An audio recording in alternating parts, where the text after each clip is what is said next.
Mister রুমিন ফারহানা, যাদের নিয়ে সংস্কার তাদের মতামতের তো একটা গুরুত্ব আছে। নির্বাচন ব্যবস্থার সংস্কার কমিশন যে কাজগুলো করে সুপারিশ দিয়েছে সেগুলো নিয়ে আপনাদের সাথে ঐক্যমতের চেষ্টা এবং প্রক্রিয়া চলছে, কিন্তু যাদের নিয়ে সংস্কার তাদেরই অনেক আপত্তি আছে। ওই জায়গাটা আগে নিষ্পত্তি করা দরকার ছিল না? আপনাকে অসংখ্য ধন্যবাদ। আমরা শুরু থেকে শুনে এসেছি রাজনৈতিক দলগুলো যেই যেই বিষয়ে একমত হবেন সেই বিষয়গুলোতে সংস্কার হবে, এবং এই যে অল্প সংস্কার বা বড় সংস্কার, বেশি সংস্কার, এই কথাগুলো কিন্তু প্রধান উপদেষ্টার কার্যালয় থেকে স্বয়ং প্রধান উপদেষ্টা বলেছেন রাজনৈতিক দলগুলোকে মাথায় রেখে। কিন্তু আমরা কিন্তু একবারও ভাবিনি, বা যাদের ভাবার কথা ছিল তারাও ভাবেননি যে যাদেরকে ঘিরে এই সংস্কার প্রক্রিয়া নিয়ে, মানে যাদেরকে ঘিরে এই সংস্কারগুলো হচ্ছে বা হবে, প্রস্তাবগুলো এসছে, তারা আসলে কি ভাবছে। সে কারণে রাজনৈতিক দলগুলো তাদের মতামত দেওয়ার আগেই আমরা দেখতে পাচ্ছি নির্বাচন কমিশন থেকে আপত্তি এসছে, আমরা দেখতে পাচ্ছি পুলিশের কাছ থেকে আপত্তি এসছে। যেহেতু নির্বাচনকে ঘিরেই মোটামুটি আলোচনাগুলো এখন চলছে, নির্বাচন কমিশনের যে আপত্তিগুলো সেগুলো ডেফিনেটলি আগে রিজলভ করতে হবে, নিষ্পত্তি করতে হবে। এবং এই নিষ্পত্তিটা আসলে কে করবে?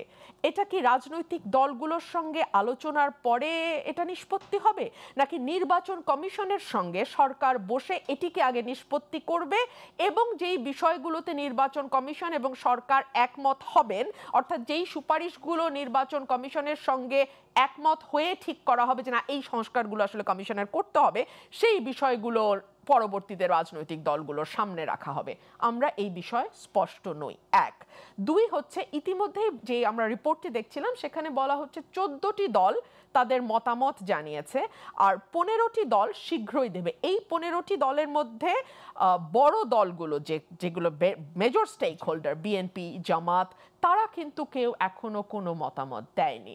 এবং আমি বিএনপির কিছু সিনিয়র লিডারশিপের বক্তৃতায় তাদের যে কথাগুলো এসছে সেগুলো শুনলে একরকম আইডিয়া হয় যে এই মুহূর্তে আসলে নির্বাচনের বাইরে গিয়ে কোন রকম সংস্কারের ব্যাপারে খুব বেশি মনোযোগ এই বৃহৎ রাজনৈতিক দলটি দিতে চাইছে না। বিএনপি নাকি শুধু নির্বাচন সংক্রান্ত বিষয়? না, আমরা মনে করছি, মানে বিএনপি যেটা মনে করছে, যেহেতু সামনে নির্বাচন, সুতরাং নির্বাচন সংক্রান্ত সংস্কার, আপনি যদি বিএনপির মহাসচিব থেকে শুরু করে সিনিয়র লিডারদের বক্তব্য দেখেন, আপনি দেখবেন 5 তারিখের পর থেকে ওনারা কিন্তু একটি কথাই ক্রমাগত বলেছেন, নির্বাচন সংক্রান্ত সংস্কারগুলোর পরে নির্বাচন দেখ, তারপরে নির্বাচিত সরকার এসে বাকি সংস্কারগুলো করুক। এখন 166টি সংস্কারের প্রস্তাব এসছে, এবং এর মধ্যে একটা ফরম্যাটও দেওয়া হয়েছে, yes, no and what is your comment. এই ফরম্যাটটাও আসলে অনেক রাজনৈতিক দল খুব বেশি বোধহয় কমফোর্টেবলও ফিল করছে না। তারা ভাবছে যে অনেক জায়গায় আসলে সরাসরি হ্যাঁ বা না এর মধ্যে দিয়ে জবাব দেওয়াটাও কঠিন ভাবতে পারে কোনো কোনো রাজনৈতিক দল। দুই হচ্ছে, এগুলোকে পাবলিক করে দেয়া হবে। সো কোন কোন পলিটিক্যাল পার্টি কোন কোন জায়গায় হ্যাঁ বলছে, আর কোন কোন পলিটিক্যাল পার্টি কোন কোন জায়গায় না বলছে, এটা কিন্তু একদম মানুষের সামনে খোলা বইয়ের মতন থাকবে।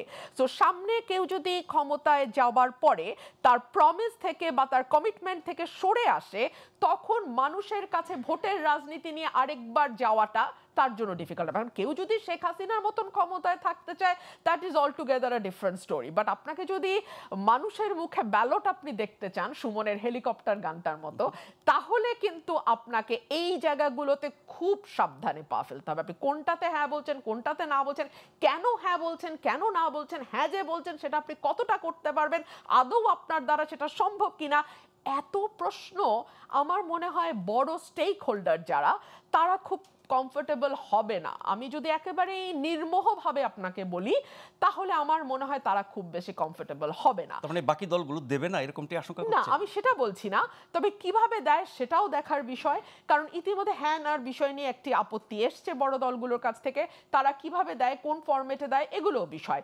এবং আরেকটা প্রশ্ন আসলে করাই যায় যে সরকার নির্বাচনে কি ভাবছে। আমি দেখলাম যে আমাদের কন্টেন্টের শুরুতেই বলা হচ্ছে আগামী কাল থেকে সিরিজ বৈঠক শুরু হবে, এবং সরকার কিন্তু খুব সিরিয়াসলি ভাবছে ডিসেম্বরের মধ্যে, সো তারা তড়িঘড়ি কাজ সারতে চাইছে।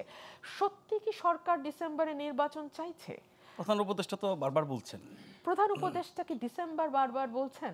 না, কিন্তু কেন আমি কথাটি বলছি, যদি অল্প হয় তাহলে ডিসেম্বর। শুরুতে কথাটি ছিল অল্প হলে ডিসেম্বর, বেশি হলে মার্চ, মানে ম্যাক্সিমাম। শুরুতে ছিল জুন, মানে মধ্য 26-এর মধ্যভাগ। জুন, হ্যাঁ 26-এর মধ্যভাগ। যদিও এটা অনেকে জানুয়ারি চেয়েছে, ওনার প্রেস উইং থেকে বলা হয়েছে এটা জুন পর্যন্ত। সেখান থেকে কমে এসে উনি বিদেশি গণমাধ্যমকে যখন সাক্ষাৎকার দিলেন ওটা মার্চে গেছে। মার্চের পরে আবারও গার্ডিয়ানকে যখন সাক্ষাৎকার দিলেন উনি বললেন জুন। তারপরে আবার তড়িঘড়ি করে দেখলাম উনি এটাকে ডিসেম্বর বলছেন। ইউএস সেনেটরের সাথে বৈঠকে উনি এটাকে ডিসেম্বর বলছেন। এখানে একটি বড় প্রশ্ন আছে। আপনি জানেন উপদেষ্টাদের কলেবর সম্ভবত বাড়ানো হচ্ছে এবং আরো বেশ কিছু নতুন উপদেষ্টা হয়তো বা উপদেষ্টা পরিষদে যুক্ত হতে পারেন, এমন কথা আমরা বিভিন্ন জায়গায় বিভিন্ন সময় শুনছি।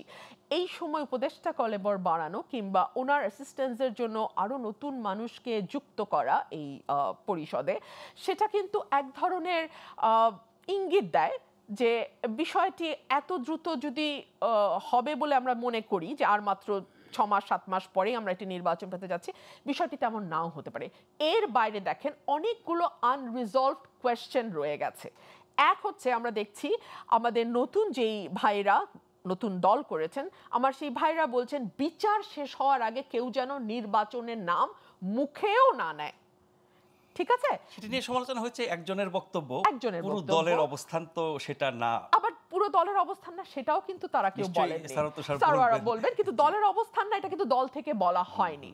ঠিক আছে, দল এটা ওনারা এটুকু বলেছেন যে ডিসেম্বরে হলে পরে এখন যে আইনশৃঙ্খলা পরিস্থিতি আছে কঠিন হবে, তার মানে কিন্তু ওনারা ডিসেম্বরে বিরোধিতা করে নাই। তার মানে কেউ বলছেন আইন শৃঙ্খলা পরিস্থিতি যা আছে সেখানে কঠিন হবে, কেউ বলছেন বিচার শেষ না করে হবে না, কেউ বলছেন সংস্কার শেষ না করে হবে না।